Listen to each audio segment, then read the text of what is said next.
दुर्गावती देवी एक ऐसा नाम जो आपने शायद कभी सुना भी ना हो, पर जब आप उनकी कहानी सुनेंगे तो ये नाम कभी भूल नहीं पाएंगे।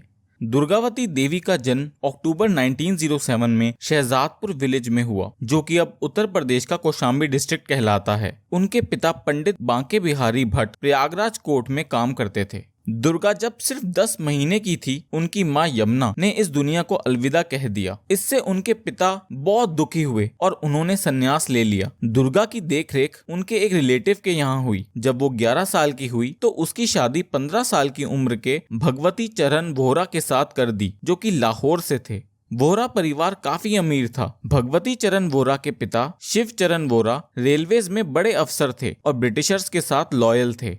उनकी लॉयल्टी देखकर ब्रिटिशर्स ने उन्हें राय बहादुर की उपाधि भी दी थी। भगवती चरण वोहरा की फैमिली काफी ओपन माइंडेड थी और उन्होंने शादी के बाद भी दुर्गा को आगे पढ़ने में सपोर्ट किया और इवन एक प्राइवेट ट्यूटर भी रखा ताकि पढ़ाई में कोई दिक्कत ना आए। इसके बाद दुर्गा ने अपनी ग्रेजुएशन पंजाब यूनिवर्सिटी से पूरी की और टीचर बनकर अपने करियर की शुरुआत की। भगवती चरण वोहरा और उनके पिता शिव चरण वोहरा की विचारधारा बिल्कुल अलग थी। एक तरफ शिव चरण वोहरा ब्रिटिशर्स के लिए लॉयल थे और दूसरी तरफ भगवती के मन में ब्रिटिशर्स के लिए नफरत थी। और भगवती वोहरा की ब्रिटिशर्स के लिए नफरत जलियांवाला बाग हत्याकांड के बाद और ज्यादा बढ़ गई। वो अपने पिता की रिस्पेक्ट करते थे, इसलिए कभी खुले तौर पर अपनी नफरत जाहिर नहीं कर पाते थे। 1920 में उनके पिता की डेथ हो गई। इसके बाद महात्मा गांधी से इन्फ्लुएंस होकर उन्होंने अपनी पढ़ाई छोड़ नॉन कॉपरेशन मूवमेंट ज्वाइन कर लिया, पर गांधी जी ने मूवमेंट को बीच में रोककर भगवती और बाकी एक्टिविस्ट को निराश किया। कुछ समय बाद भगवती और दुर्गावती दोनों नेशनल कॉलेज लाहौर में पढ़ने लगे, जिसे लाला लाजपत राय ने बनाया था। यहीं पर उनकी मुलाकात भगत सिंह, सुखदेव, राजगुरु, चंद्रशेखर आजाद और यशपाल जैसे फ्रीडम फाइटर से हुई, जिनका एक ही मकसद था, भारत को अंग्रेजों से मुक्त करना। बहुत से डिस्कशंस के बाद वो इस नतीजे पे आए कि नॉन वायलेंस से इंडिपेंडेंस नहीं ली जा सकती। वो सब अक्सर भगवती चरण के घर पर डिस्कशंस के लिए मिलते और इसमें दुर्गावती भी शामिल हो गई और सब उन्हें दुर्गा भाभी के नाम से पुकारने लगे। यही नाम आगे चल के उनकी पहचान बन गया। बाकी कामों के साथ साथ दुर्गा ने हथियार को रेवोल्यूशनरीज तक पहुंचाने की भी जिम्मेदारी ली। भगवती और दुर्गा दोनों को ही पिस्टल चलानी आती थी। 1925 में दुर्गावती ने एक बच्चे को जन्म दिया, जिसका नाम उन्होंने सचिंद्र रखा। बच्चे की देखभाल के कारण दुर्गावती को कुछ समय के लिए मूवमेंट में अपना कंट्रीब्यूशन कम करना पड़ा। इसी बीच भगवती चरण ने भगत सिंह और बाकी के साथियों के साथ मिलकर नौजवान भारत सभा की स्थापना कर दी, जिसमें भगवती वोहरा को प्रोपेगेंडा सेक्रेटरी बनाया गया। इसके बाद दुर्गावती, भगवती और बाकी के साथी HSRA Hindustan socialist Republic army का भी हिस्सा बन गए। 1928 में ब्रिटिशर्स ने साइमन कमीशन को भारत के संविधान में अमेंडमेंट्स प्रपोज करने का काम सौंपा। सबसे बड़ी आयरनी ये थी कि कमीशन में एक भी भारतीय मेंबर नहीं था। इसका नतीजा ये हुआ कि जगह जगह जोरदार प्रोटेस्ट होने लगे और देश भर में साइमन गो बैक के नारे लगने लगे। नवंबर 1928 में साइमन कमीशन को अपोज करने के लिए लाला लाजपत राय की लीडरशिप में एक प्रोटेस्ट हुआ, जिसे पुलिस ने दबाने की पूरी कोशिश की। दुख की बात यह थी कि इस प्रोटेस्ट के दौरान पुलिस के लाठीचार्ज में लाला जी को सर पर गहरी चोट आई, जिससे उनकी मृत्यु हो गई। इससे सभी रेवोल्यूशनरीज को गहरा सदमा लगा। जवाब में भगत सिंह और राजगुरु ने senior superintendent James A Scott, जिसने लाठीचार्ज करवाई थी, उसे मारने का प्लान बनाया। पर जब प्लान को अंजाम देने का वक्त आया तो उनके हाथों गलती से असिस्टेंट सुपरिटेंडेंट सॉन्डर्स की हत्या हो गई। HSRA ने इस घटना की जिम्मेदारी ली और पोस्टर्स बंटवाए, पर उनमें से कुछ पोस्टर्स गलती से जेम्स ए स्कॉट के नाम से छप गए, जो कि उनका असली टारगेट था। सॉन्डर्स की हत्या के बाद पुलिस वालों ने सर्च ऑपरेशन शुरू किया और कुछ आई विटनेस ने हत्या करने वालों में सिख लड़के का जिक्र किया, जिससे पुलिस वाले सिख लड़कों पर गहरी नजर रखने लगे। ऐसी सिचुएशन में भगत सिंह और राजगुरु का वहां से निकलना बहुत जरूरी हो गया था। उनका साथी सुखदेव दुर्गा भाभी को सारी बात बताता है और उनसे कुछ पैसे मांगता है और दुर्गा भाभी को भगत सिंह की पत्नी के भेष में कलकत्ता जाने के लिए राजी कर लेता है। वहां भगत सिंह अपने बाल और दाढ़ी कटवाकर अपना पूरा हुलिया बदल लेते हैं और पूरी तरह वेस्टर्न अटायर पहन लेते हैं, जिससे कि कोई भी उन पर शक न कर पाए। इस दौरान भगवती चरण वोरा इंडियन नेशनल कांग्रेस की मीटिंग अटेंड करने कोलकाता गए होते हैं। वैसे तो भगवती दुर्गा को इमरजेंसी के लिए पैसे देकर गए थे, पर पीछे से जो कुछ भी हो रहा था उससे बिल्कुल अनजान थे।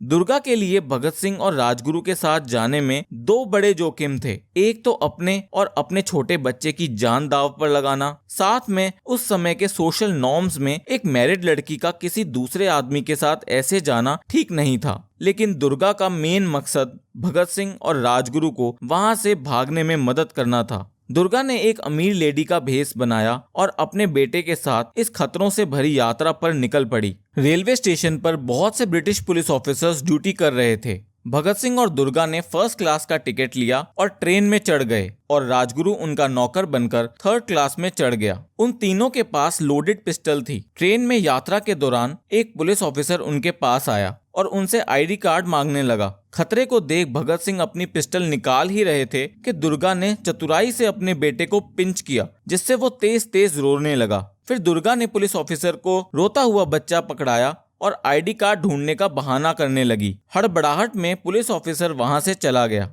फाइनली जब वो कोलकाता स्टेशन पर पहुंचे तो उन्हें रिसीव करने भगवती चरण वोरा अपनी सिस्टर के साथ आए हुए थे। भगत सिंह ने लखनऊ स्टेशन से भगवती चरण को उनके कोलकाता आने का टेलीग्राम भिजवा दिया था, पर स्टेशन पर भगत सिंह और राजगुरु के साथ दुर्गा और अपने बेटे को देखकर वो चौंक गए। जब उन्हें सारी बात बताई तो उन्हें अपनी पत्नी पर बहुत गर्व महसूस हुआ। कुछ समय बाद दुर्गावती अपने बेटे के साथ लाहौर वापस लौट गई। बाद में पार्लियामेंट के अंदर बॉम्ब फोड़ने की वजह से भगत सिंह और बटुकेश्वर दत्त को गिरफ्तार कर लिया गया और उन्हें लाहौर जेल में डाल दिया गया। इसके बाद रेवोल्यूशनरीज फिर साथ आते हैं और इस बार भगत सिंह और बाकी साथियों को जेल से छुड़ाने का प्लान बनाते हैं। दुर्गावती भगत सिंह की चाची बनके जेल में उनसे मिलने जाती है और उन्हें मिठाई के डब्बे के बहाने उसमें लिखा सीक्रेट मैसेज दे आती है। भगवती चरण बॉम्ब बनाने में एक्सपर्ट थे और वो अपने घर में ही ये काम करते थे। 28 मई 1920 को भगवती चरण अपने दो साथियों के साथ रावी नदी के किनारे बॉम्ब को टेस्ट करने जाते हैं, बट अनफॉर्चुनेटली एक बॉम्ब समय से पहले ही फट जाता है, जिससे भगवती चरण वोरा की उसी समय मृत्यु हो जाती है। इस घटना से दुर्गावती बिल्कुल टूट जाती है। कई हफ्तों तक वो अपने पति के जाने के दुख में एकांत में रहती है, पर कुछ समय बाद वो भारत को आजाद कराने के उनके सपने के पीछे चलने लगती है। अब रेवोल्यूशनरीज का मेन गोल ब्रिटिशर्स को ये दिखाना होता है कि भगत सिंह के बिना भी आंदोलन आगे जारी रहेगा। वो पंजाब के गवर्नर सर विलियम हेले के हत्या करने का प्लान बनाते हैं, जो उस समय मुंबई में पोस्टेड थे। हत्या की जिम्मेदारी सुखदेव और दुर्गा को दी जाती है। वो इस काम के लिए मुंबई भी जाते हैं, पर वो किसी वजह से अंजाम नहीं दे पाते। 7 अक्टूबर 1930 को दुर्गा और सुखदेव मुंबई में होते हैं और उन्हें भगत सिंह और बाकी साथियों को फांसी की सजा सुनाई गई है का पता चलता है। इस खबर से दुर्गावती और सुखदेव परेशान हो जाते हैं और अगली ही रात गुस्से में एक ब्रिटिश कपल सर्जेंट टेलर और उनकी पत्नी जो गाड़ी में जा रहे होते हैं उन पर गोलियां चला देते हैं। ब्रिटिश कपल को थोड़ी इंजरी आती है और वो बच जाते हैं। इसके बाद पुलिस इन्वेस्टिगेशन करती है और उन्हें क्राइम सीन पर दुर्गा की साड़ी का टुकड़ा मिलता है, जिससे उन्हें पता चलता है कि रेवोल्यूशनरी मूवमेंट में फीमेल भी शामिल है। फिर पुलिस उन्हें पकड़ने के लिए काफी छापेमारी करती है, पर दुर्गा मुंबई से निकल जाती है और बड़े बड़े लॉयर से मिलती है ताकि किसी भी तरह भगत सिंह और बाकी साथियों को फांसी की सजा से बचा पाए। और इस सब में दुर्गा के बहुत से पैसे भी खर्च होते हैं। ईयर 1931 की शुरुआत में दुर्गा छुपकर गांधी जी से मिलने की भी कोशिश करती है। वो गांधी जी से रिक्वेस्ट करती है कि वो लॉर्ड इरविन से बात करके भगत सिंह और बाकी साथियों की फांसी की सजा रोकने में मदद करें, पर गांधी जी मना कर देते हैं और दुर्गा इससे बहुत दुखी हो जाती है। फरवरी 1931 में चंद्रशेखर आजाद भी पुलिस से लड़ते लड़ते खुद की जान ले लेते हैं। मार्च 1931 भगत सिंह, राजगुरु और सुखदेव को फांसी दे दी जाती है, जिससे HSRA भी बिखर जाती है। दुर्गा पर भी पुलिस की पूरी नजर होती है। 14 सितंबर 1932 को दुर्गा अपने छोटे बेटे को एक रिलेटिव को सौंप देती है और पुलिस स्टेशन जाकर सरेंडर कर देती है। दुर्गा के खिलाफ सबूत ना होने की वजह से पुलिस 6 महीने में ही उन्हें रिहा कर देती है और साथ में दिल्ली और पंजाब जाने से 3 साल का बैन लगा देती है।